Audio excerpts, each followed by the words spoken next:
Il sorriso di Carlo Alberto si è spento. 13 anni il prossimo 27 marzo, il ragazzo è morto nella serata di martedì all'ospedale di Treviso, dove lottava da 2 giorni. Stava correndo domenica mattina a Vittorio Veneto quando il suo cuore si è fermato e lui è crollato a terra. Pensare che quello era un giorno speciale, la sua prima gara come atleta delle Fiamme Oro Padova. Così ricorda quella gioia la sua allenatrice Rosanna Martin. Era un'emozione sicuramente per tutti, era veramente la prima gara dell'anno. Era bello, insomma, un bel momento. Ai ragazzi l'emozione si vedeva sicuramente. Era felice domenica mattina Carlo Alberto Conte che da ottobre correva con le Fiamme Oro. Con lui c'era il suo papà, Dino Massimiliano.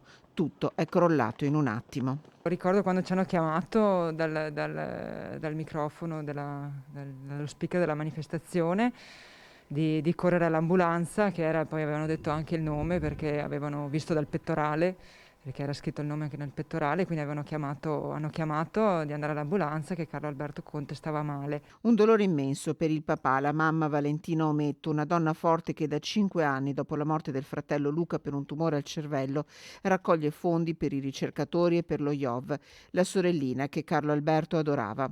Un dolore per i suoi compagni di classe. Frequentava la seconda media alla scuola Pascoli, era amante della storia e delle lingue, sognava di studiare negli Stati Uniti.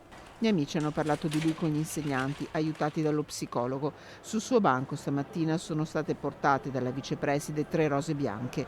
Una famiglia unita, quella di Carlo Alberto, a cui Rosanna Martin dice grazie. Hanno un esempio fantastico in questi giorni. Il papà è di una forza veramente fuori dal normale.